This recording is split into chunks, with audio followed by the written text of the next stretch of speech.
एक सर्वे के अनुसार देश की जितनी आबादी है उससे दोगुना खाना डेली बनता है देश में, लेकिन फिर भी लोग देश में भूख से मर रहे हैं, बच्चे कुपोषण के शिकार हैं। एग्रीकल्चर मिनिस्ट्री के हिसाब से 50,000 करोड़ का खाना देश में हर साल गटर में बहाया जाता है। ध्यान से सुनिए, हम उसी देश की बात कर रहे हैं जहां अन्न को भगवान माना जाता है, जहां खाने के दाने को फेंकना हराम माना जाता है। एक ऑर्गेनाइजेशन जिसका नाम भूख है, उसके सर्वे के मुताबिक 20 करोड़ भारतीय रोजाना बिना भोजन के सोते हैं। 70 लाख बच्चे कुपोषण और भुखमरी से हर साल मर जाते हैं। देश की 45% जमीन जो बंजर होने लगी है, जहां वाटर लेवल डाउन हो गया है, उसका कारण है कि उन जमीनों से जंगल काट दिए गए ताकि खेती की जा सके और लोगों का पेट भर सके।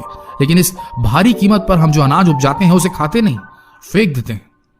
सोचिए कितना नुकसान हो रहा है आपके खाने को वेस्ट करने की आदत से। 300 मिलियन लीटर तेल हम रोज जलाते हैं उस खाने को पकाने के लिए जो नालियों में बहा दिया जाता है। अगर इंसान है तो प्लीज राशन का सामान उतना ही खरीदें जितनी जरूरत हो। ऑफर्स के चक्कर में ज्यादा कभी न लें क्योंकि वह कूड़ेदान में ही जाएगा। 20% सामान हम भारतीय जो खाने के लिए खरीदते हैं वो फेंक देते हैं। स्टैटिस्टिक्स को ध्यान में रखें, दिमाग में रखें। बाजार से सब्जियां लेकर आते वक्त ध्यान दें कि घर में कितनी इस्तेमाल होगी और कितनी वेस्ट होगी। हरी साग भाजियों को पहले बनाकर खत्म करें, अन्यथा फेंकने में जाएगी। दिन का खाना बच गया है तो उसे रात में ही फ्रिज से निकालकर इस्तेमाल कर लें।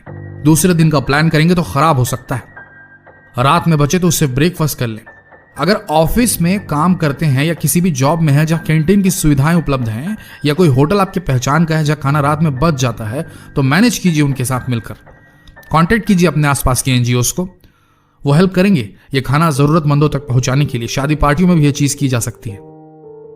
और इन सबसे बड़ी बात, आप सभी युवाओं से, देश के यूथ से विनती है कि जब कभी बाहर आउटिंग के वक्त या घूमते फिरते कुछ खाने का मन करे तो प्लीज घर में फोन जरूर लगाइए। माँ को जरूर बोलें कि आज मेरे लिए मत बनाना माँ, नहीं तो देश की मेहनत भी उस खाने के साथ नाली में जाएगी और आपकी माँ की ममता भी वहीं बह जाएगी।